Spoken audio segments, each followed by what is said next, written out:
maanta waxaa halkan noogu diyaarsan calories wax la dhaho ama xaddiga cuntada. Su-aashan week la soo dhaafay dad badan ayaa weydiiyey sidee loo xisaabiyaa cuntada u baahanahay maalinkii haddii ayna hilib iska ridi rabo ama muruqa isku dar rabo, sidee cuntada cuni lahaa, carbska, proteinka, fatska cuni lahaa, sidee ku ogaanayaa. Okay, maanta halkan ayaa kaga faa'iideynaya wax walba halkan ayaa ku sharxayaa. Saa arkaysaan halkan 3 number ayaa ku qoran oo cagaar, number cagaaran oo ku qoran color cagaar. waa 14, 13 iyo 12. waxay ka micno tahay 14kan numberku ka sareeyo ayuu ka howl qabad badan yahay. Tusaale ahaan numberka ugu sareeyo waxaa nidhi workout daily waxaa weeyaan qof maalin walba almiiteeya number 14 ayuu hayaa. 13 waxaa haystaa ruuxa 5 ilaa 4 maalin ilaa 5 maalin ruuxa almiiteeya number 13 waaye. numberka ugu hooseena waa 12 waxaan nidhi 2 to 3 days ilaa 2 ilaa 3 maalin ayuu almiiteeya ruuxan. So marka numberadan ujeedaan ayaa muhiim ah. numberadan ayaa nin walba meeshuu joogo ayuu ku ogaanaya. hadda 14 tahay waxaa tahay qof daily almiiteeya maalin walba, ama maalin walba socod badan sameeya, ama shaqo qabta maalin walba. 13 jimka ayaa tagtaa ama aroortii ayaa soo ordaa, ama haddaad dumar tahay waxaa laga yaabaa cunug yar inaad ku riixid bahalka ama cunug iskuul aad kasoo wadid. 12 waxaa laga yaabaa inaad week 2 mar tagtid jimka ama kubad ciyaartid ama basketball. So marka number 14kan midkaa tahay dooro. markaad dooratid waxaa ku dhufanaysaa 14kan. tusaale ahaan anakayga tusaalaha kasoo qaato, ani 14 ayaa ahay, maalin walba ayaa almiiteeyaa. numberkan ayaa waxaa ku dhufanaya kiilooyinkeyga, waxaa ahay 78 kilos. marka 78kan waa qasab inaad pounds u bedeshaa. pounds markii loo bedelayo calculator aa jira ama google aa gali karaysaa. 78 markii loo bedelo pounds waxaa weeyaan 171. calculator saas ayuu sheegay. So marka 171kan ayaa ku dhufanaya numberkan. 171 numberka markaa ku dhufto waxaa isoo baxaya numberkan hore. saa arkaysaa number farab yar ku qoran waxaa waaye 2394. waa calorigeyga aan u baahanahay maalinkii si aan maintain u sameeyo, si macnihii hilibna iga dhicin, hilibna igu darsamin. marka 2394 marka cunaya maalin walba miisaan igama dhacayo, miisaan iguma darsamayo. waa intaa u baahnaa maalinkii. So marka waxa u baahanahay ma aha inaan meeshaana joognaa, waxaa weeye inaan hilib iska dhidnaa. waxaa ka jaraysaa halkan 500 oo calorie. laba way ayaa jirta looga jaro. 500 hal mar ayaa ka wada jari karaysaa, ama tusaale ahaan waxaa samayn karaysaa 100 ba weegiin aan ka jartid. week walba 100 ayaa ka jaraysaa. isku meesha hal meel ayaa tagaysaa, laakiin 500 marka halan tusaale ahaan 500 aan ka wada jarno. 500 ayaa ka jarnay waxaa isoo baxay 1894. 1894 ayaa u baahanahay si aan hilib iskaga rido calories. marka saa arkaysaanba koodan waxaa helaysaa qasab ah inta aan maalinkii u baahan tahay si aad noloshaada caadiga u noolaatay adoo hilib iska jaraynin iskuna daraynin. marka intaa ogaatid aan numberadan midkaa tahay ku dhufsatid kadib 500 ayaa ka jaraysaa. number ayaa kusoo baxaya. numberka kusoo baxay ayaa wuxuu yahay total calorigaaga 1894 ayay soo baxay. hadda meeshan waxaa ka baranay sidii loo xisaabiyo caloriga cashirka qaybta koowaad. qaybta labaad ayaa u gudbaynaa.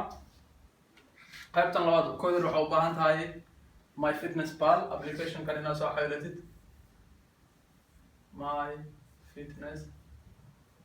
MyFitnessPal waa application.com na waa gali kartaa, computer ka isticmaali karaysaa, ciwaan iyo waxaa furanaysaa, laakiin mobilka ayaa ka wanaagsan.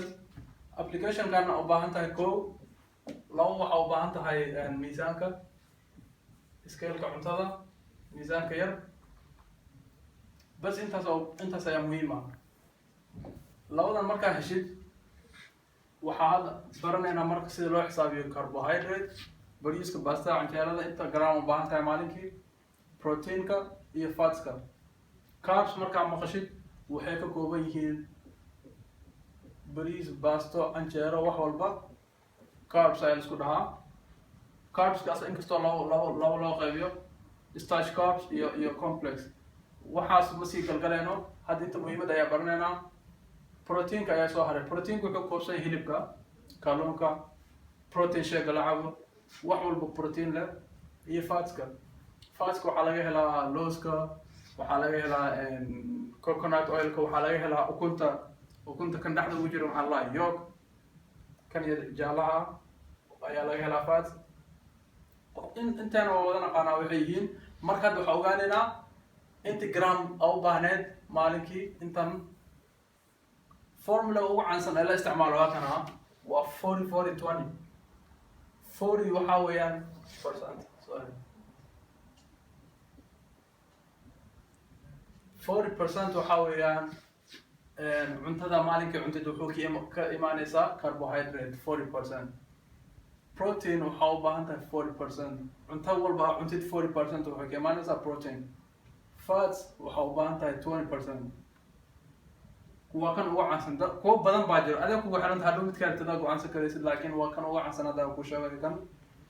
marka hadda waxaan iibsanayaa mobile si loogu isticmaalo, sida loo geliyo inta cunto u baahan tahay iyo scale markaa soo gaartid. tusaale ahaan scale ayaan sheegayaa miisaanka cuntada lagu cabiro. miisaanka ayaa cuntada saartay waxaa ku soo baxay tusaale ahaan 100 grams, 100 gram. waxay cabirtay waxay ahaayeen 100 gram ayaa qaadaysaa. waxaa la tagaysaa MyFitnessPal. hadda ayaan tusinaya insha Allah. si fiican ila socda videoga. waa kana hadda computer ayaa ugu jira, laakiin mobilka ayaa ka gali karaysa. mobilka ayaa fudud. marka waxaan iri tusaale ahaan quraac baa la joogaa ama qado, food baan iri.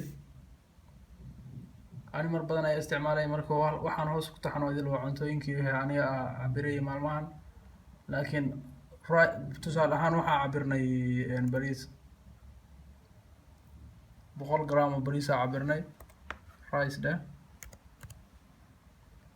okay, rice markaa dhahne search dir marka.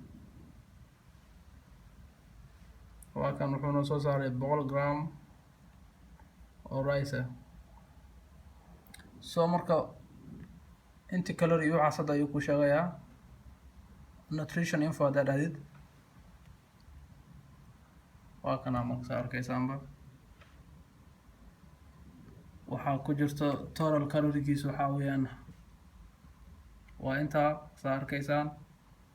carbohydratekiisa wixiisa idil waa kuwa. total carbskiisa waa 23 grams. waxaasoo idil aan ku jiro. marka akhriso kadib waxaa leedahay markaa dhamaystid cuntadaada ayaa ku daraysaa maalinkaa cunaysay. waa lagu save gareynayaa. kadib wuxuu ku sheegayaa inta wax aa cuntay, calorigi totalka ku sheegaya. wuxuu kaloo ku sheegayaa inta carb iyo wax ku jirtay ama fats ama protein ku jirtay. marka waxaa filaya inaa fahamteen sida loo xisaabiyo wax walbana sidaas camal aa u xisaabinaysaa. markaa rabtid hilib aa rabtid camal, hilibka magaciisa ayuu ku qoraysaa. inta gram uu ku keenayaa. haddii kale haddaa sida accurate ahaan ama aadan hubin waxaa qortaa inta gram miisaanku kusoo saaray. markuu miisaanka inta gram kusoo saaray ayaa halkan ku qoraysaa mees wax laga raadinayay uu ku keenayaa. kadib waa ogaanaysaa inta carb inta fat ku jira. total caloriga oo baahan tahay maalinkiina uu ku sheegaya intaas ayaa ahayd uu ku leeyahay. marka waxaa filaya inaa fahamtay. haddaa please video wax ka faa'iiday subscribe, asxaabtaadan la wadaag.